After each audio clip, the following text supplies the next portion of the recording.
They came out tonight not only to watch us and cheer us on, but also to just celebrate, those women that came out with our starting five tonight, and everybody else that's in the crowd that has battled some form of cancer. And so, we enjoy this night. I think the girls enjoy it because they get new uniforms, and for some of them, pink is their favorite color. Maybe not all of them, but.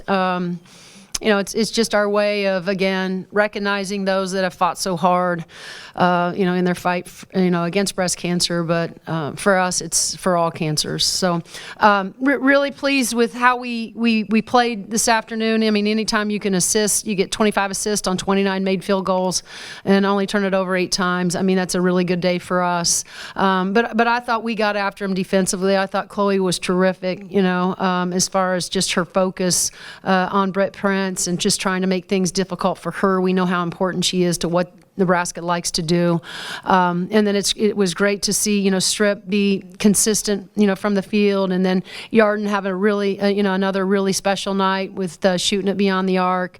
But I'm just happy for this group. I mean, it's last week was a long week for us on the West Coast, and we just keep chipping away at trying to get grow a little bit, understand our mistakes and get better and improve. And so it was nice to be back in the hall, for us today, and again play the way that we know that we're capable of. And so really happy for our guys tonight or this afternoon. Questions for Yarden or Chloe? For Chloe, building on what Coach said, you had great ball movement today. There was very few times in the game it didn't seem like you were almost in complete control. Good defense and all. Is this one of the most complete games you think this team has played?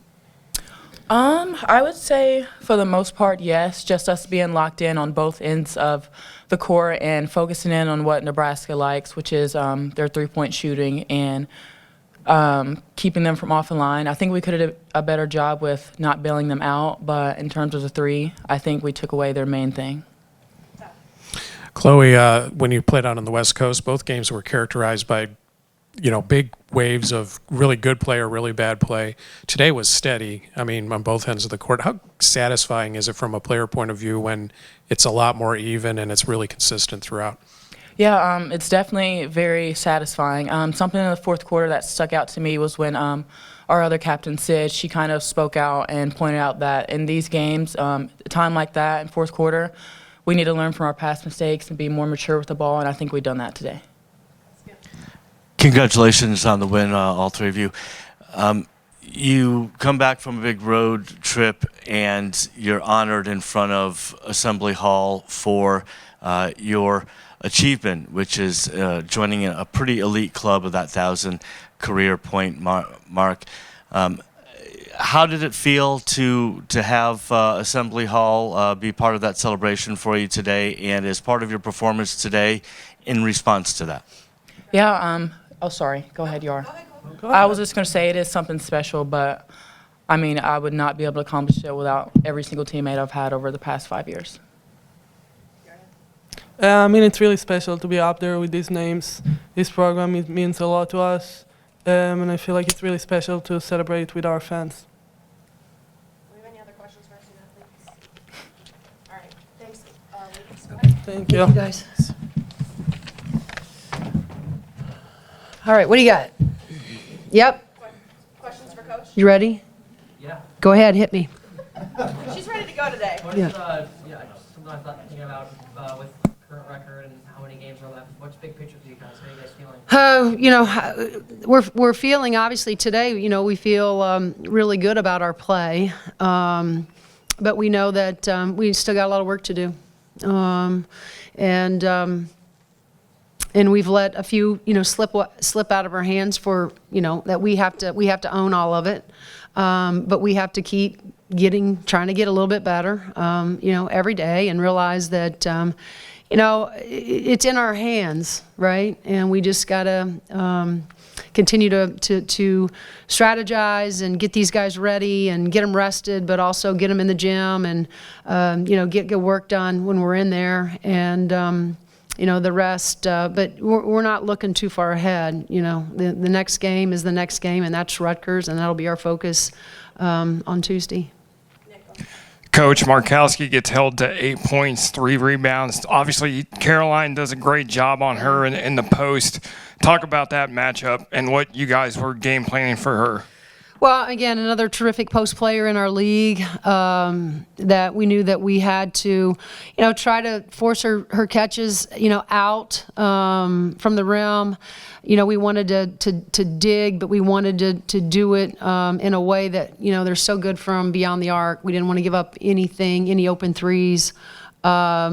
So I thought we did a good job, but we have to get better with our post D. 44 came in, and even who was the other kid? 23, 32, not Kendall Coley, the other freshman, Hargrove, 33 came in and tried to go to work on the inside, and so we have to get as we go down the stretch here, our post defense has to get better, and Strip's been really steady. Don't get me wrong, Strip and then Lily, is pretty steady, and but I thought we bailed them out a couple times down there in the low block by allowing them. I think Strip fouled 3 straight times with and ones, and that was a little frustrating. We don't want to do that. Terry, you just used the phrase, it's in our hands. Mm-hmm. Does that tell you that if you do everything as well as you can, you can beat anybody? Yeah.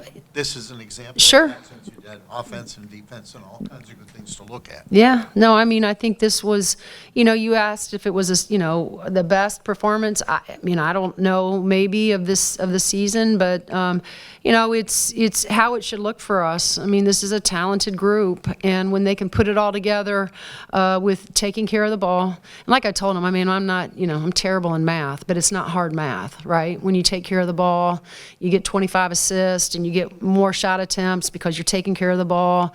It's much easier to win games when you're doing those things and not allowing them to chip away when you have a lead or go ahead because you're just giving them the ball. And those are turnovers. Those are sometimes come in the form of bad shots. And so I think that we've watched it over and over again. And, so today I thought, again, our group as a whole understood what we needed to do. And I thought they executed the plan really, really well. Terry used the word steady too, and the team was. They're on both ends of the floor. Anything you emphasized in practice, or that the players themselves took upon themselves to kind of create that level of consistency that you need? Todd, we just keep showing them film. After every film session is less about the highlights and more about these are the things we have to be so much better at, and it starts with us valuing the ball and taking care of the basketball. And we can do that, but then we get a little greedy, and then we start taking shots that we don't need to take, right? Because we feel like we have an advantage, and then sometimes those lead to runouts, and then sometimes those lead to transition threes, and it's like, when we have the advantage, we need to understand when we have it, but when we don't have to try to create something that's not there. And so that's what we've been trying to do with our group is not just telling them, but showing them this is not the shot that we need right now. We're up 6 points. We're up 4 points. We need a great shot inside of our offense. And so they're by example, there's certainly situations that, we've practiced, done in practice where, we're up 3, we're up 6 with 3 minutes to go, and how do we handle ourselves? And so, we're trying to throw as much at them from a teaching standpoint as we can for them to be able to execute the way we want them to in those scenarios. Because look, the games are never 15 points, then they're 9, right? Then they're 8, then they can go back up. But we've been in so many tight games that we've had to learn a lot of really hard lessons, but good lessons, as we move forward in terms of how to handle those moments. Yeah, Terry, I feel like you rarely see Chloe's expression change. Kind of today's game, she kind of did it all Yeah. Is that contagious for teammates when they see her kind of in that zone? When Chloe is in that zone, she's really good, both defensively and offensively. She's been a little bit up and down, as we know, but I'll stand by what I said, and I always tell her this: as you go, we go. And so if she can put back-to-back performances together like that every night, we're a much better basketball team. And we need her to go down the stretch here and be consistent, but be that player that she was today for us. Coach, do you feel that your early success beyond the arc was helpful in forcing them into playing you in a man defense the rest of the game there? And if so, how important is that to your success today? Well, first of all, Nebraska is a man-to-man team. I mean, they may throw a little bit of zone, but they're like us. They're very man-to-man oriented. And so, again, I think it's just good for us to see the ball go in, really, because, it's – and you can look back at the UCLA and the USC game and how well we played defensively, and we just needed a few of those to go down, and we just didn't see it, right? And so that's frustrating. And then you go over to Oregon, as of late, and they just don't go down the way that you need them to in order to hang on to the lead or get the lead, regain the lead. Now, some of that was us and not taking care of the basketball, but, we left a lot of those shots just didn't go down for us. And so our ability to shoot it the way we shot it today is really important to our success. I mean, it's the only way we're going to be successful because, I think we're not always, completely satisfied defensively, but that's the one thing that we know that we can control, right? And, for us, it's just like any teams, and any players, when they can see that thing go down, it feels really good. And, I'm hopeful that, we can continue to shoot the ball. Sid was not as great. She shot it, I think she was 4 for 6 at Washington, didn't shoot it as well. But a lot of those were twos that she didn't shoot well today, and I guess 2 for 8 is not great. But we need Sid to get some consistency for us as well. All right, thanks, guys. Yep, thank you, guys.